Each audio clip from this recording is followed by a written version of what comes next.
اصل میں نا مشرک ایک نمبر کا لعنتی ہوتا ہے۔ اب اس ظالم کو اللہ حی قیوم پر امید نہیں ہے، مشرک لعنتی مردوں سے امید رکھتا ہے۔ ٹھیک ہے جی، اس بدبخت کو اس پر یقین نہیں ہے جو اس کی شاہ رگ سے بھی زیادہ اس کے قریب ہے، اور اس کی اردو، پنجابی، سندھی، بلوچی ساری زبانیں جانتا ہے، کیونکہ وہ ہے ہی کائنات کا اور زبانوں کا خالق۔ تو اللہ حی قیوم جو ہماری رگ جان سے بھی زیادہ قریب، وَنَحْنُ أَقْرَبُ إِلَيْهِ مِنْ حَبْلِ الْوَرِيدِ، اسے اللہ پر امید نہیں ہے، علی حجویری پر اور عبد القادر پر اس کو اعتبار ہے۔ وہ عبد القادر رحمۃ اللہ علیہ اور وہ اب جو ہے علی حجویری ہیں جی، یا دیگر جو مردے ہیں، جو مر کر اپنی قبروں میں مٹی میں مل کر کے مٹی ہو چکے ہیں۔ ٹھیک ہے جی، اور قرآن کریم کہتا ہے وَمَا يَشْعُرُونَ أَيَّانَ يُبْعَثُونَ، ان مردوں کو یہ بھی خبر نہیں ہے کہ یہ کب اٹھائے جائیں گے۔ علی حجویری زندہ ہو، اب تو مر گیا ہے نا، اگر علی حجویری زندہ ہوتا اور میں اس سے اپنی مدد کا، اپنے لیے مدد کا سوال کرتا سرائکی زبان میں، تو غالباً علی حجویری جو ہے وہ افغانستان کا پٹھان تھا، تو پٹھان کو کیا سمجھ آئے گی کہ میں سرائکی میں کیا کہہ رہا ہوں۔ زندہ علی حجویری کے سامنے اگر میں اپنی عرضی رکھتا اپنی زبان میں سرائکی اندر یا اردو اندر، باب علی حجویری کو نہیں پتہ چلنا تھا حافظ کیا کہہ رہے۔ تو اب جو مردہ علی حجویری ہے وہ سنے گا اور میری حاجت پوری کرے گا۔ لاکھ دی لعنت ہو شرک کرنے والے مشرکین کے اوپر۔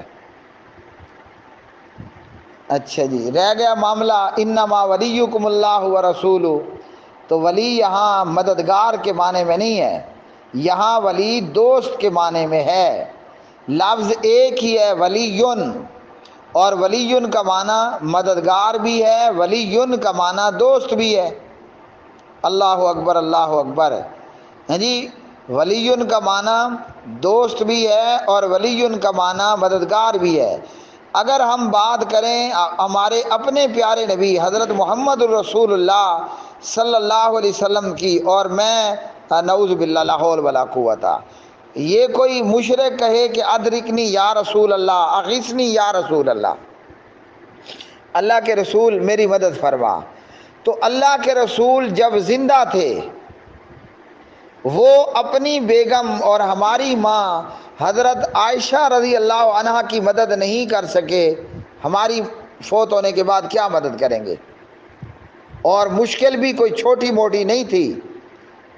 منافقوں نے، عبداللہ ابن ابی ابن سلول کے ٹولے نے حضرت عائشہ پر بدکاری کی تہمت لگا دی، کوئی چھوٹا موٹا بلنڈر نہیں تھا، بہت بڑی بریکنگ نیوز تھی۔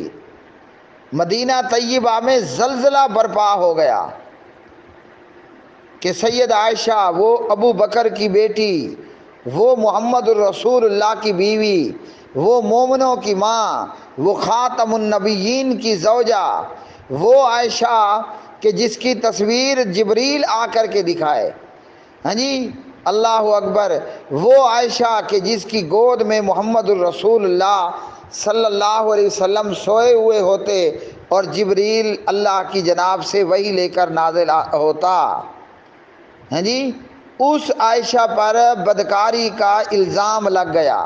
اب الزام ہوتا ہے، وہ تو بعد میں دیکھا جائے گا سچا ہے کہ جھوٹا ہے۔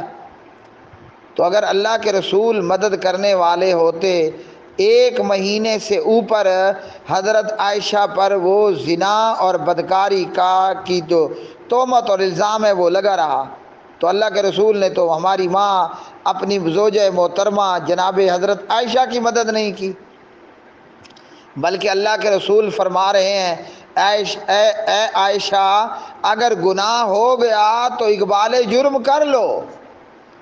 تو عائشہ جواب دیتی ہے کہ اگر میں انکار کروں تو لوگ کہیں گے کہ مجرم ہمیشہ انکار کرتا ہی کرتا ہے، ہاں جی، اور اگر میں اس کا اقرار کر لوں تو لوگوں نے یہی کہنا ہے کہ جرم کیا تو اقبال بھی کر لیا۔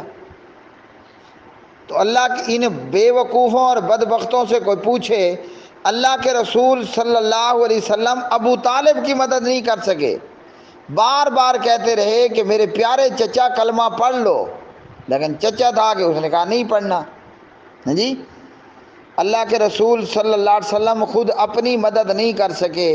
خیبر کی فتح کے موقع پر ایک یہودن عورت زہر لگی بکری کا گوشت، بکری کی ران لے کر آئی، اور نبی رحمت علیہ السلام نے وہ زہر لگی بوٹی لقمہ اپنے منہ میں ڈال لیا۔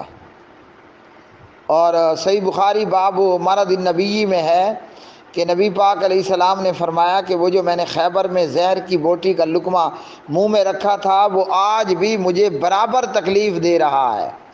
پتہ ہے بعض علماء نے اس روایت کو لے کر یہ بھی کہا ہے کہ نبی پاک علیہ السلام شہید ہوئے ہیں۔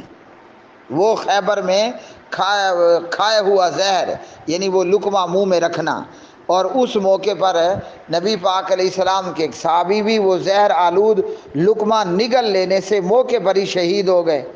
اگر نبی پاک علیہ السلام بھی نگل لیتے تو انا للہ و انا الیہ راجعون ہو جاتا اسی وقت۔ تو اللہ کے پاک نبی اگر مددگار ہوتے تو اپنے صحابی کو شہادت سے بچا لیتے۔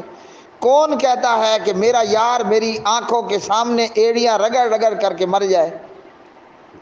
اگر اللہ کے رسول مددگار تھے تو اللہ کے رسول جانتے تھے نا کہ یہ یہودن عورت زہر لگا کر کے لا رہی ہے، تو کیا اس قتل کا جرم یہ لعنتی مشرک نبی پاک علیہ السلام پر ڈالیں گے کہ اللہ کے رسول نے جانتے بوجھتے اس صحابی کو وہ زہر لگی بکری کا گوشت کھانے دیا؟ اور پتہ پھر کیا ہوا؟ وہ جس یہودن عورت نے بکری میں زہر لگا کر دیا تھا، ادھر صحابی کی شہادت ہوئی اور ادھر اس یہودن عورت کو قصاص میں قتل کر دیا گیا۔ ایک اپنا صحابی شہید ہو گیا اور ایک وہ یہودن عورت بھی قتل ہو کر جہنم رسید ہو گئی۔ تو دو کام ہوئے۔ اگر اللہ کے رسول مددگار ہوتے تو اپنے صحابی کو شہید نہ ہونے دیتے، اور یہودن عورت وہ جرم کا ارتکاب نہ کر پاتی اور جہنم سے بچ جاتی، شاید بعد میں کلمہ پڑھ لیتی۔ تو پیارے نبی علیہ السلام اپنی مدد نہیں کر پائے، اللہ کے رسول صلی اللہ علیہ وسلم کے 3 بیٹے اللہ نے دیے، حضرت ابراہیم، حضرت قاسم، جی، اور تیسرے کون تھے؟ ابراہیم، قاسم، اور فی الوقت میرے دماغ سے وہ نام نکل گیا۔ تو پیارے نبی علیہ السلام کا بیٹا فوت ہوا اور آپ صلی اللہ علیہ وسلم قبر کنارے بیٹھے ہیں، اور آپ کی آنکھوں سے جو آنسو ہیں وہ موتیوں کی طرح گر رہے ہیں۔ اللہ اکبر۔ تو اگر اللہ کے رسول مددگار ہوتے تو ملک الموت کو کہتے فرشتے ضروری ہے ابھی روح نکالنا، جاؤ بعد میں آنا۔ اللہ اکبر۔ تو پیارے نبی علیہ السلام نے عائشہ کی مدد نہیں کی، تا وقت کہ اللہ نے قرآن مجید نازل فرما دیا، جبریل فرشتہ آیا اور قرآن نے، اللہ کے کلام نے، اللہ نے عرش بری سے خود اپنی بندی عائشہ کے پاک دامن ہونے کا اعلان کر دیا۔ یہ بدبخت ہیں جی، میں اس کا نام لے کر نہیں کہہ رہا، میں کہہ رہا ہوں مشرکوں پر لاکھ دی لعنت ہو، ایک نہیں 1000 مرتبہ۔ یہ وہ خبیث ہیں کہ جو مردے قبروں میں ہڈیاں ہو چکی ہیں اور جن کی ہڈیاں قبروں میں بکھر چکی ہیں، اور یہ بھی نہیں پتا کہ قبر میں بندہ ہے یا کھوتا ہے یا کتے کی قبر ہے۔ انہیں مردوں پر، وہ مردہ ہوتا ہے، علی اجویری کا ہو یا باب پاک پتن کا یا عبد القادر کا، مردہ خود اپنا غسل نہیں کر پایا، اپنا استنجا نہیں کر پایا، خود چل کر وہ اپنی قبر تک نہیں جا پایا، وہ مردہ اپنے روتے ہوں کو چپ نہیں کر سکا، وہ مردہ آ کر ان لانتی مشرکوں کی مدد کرے گا۔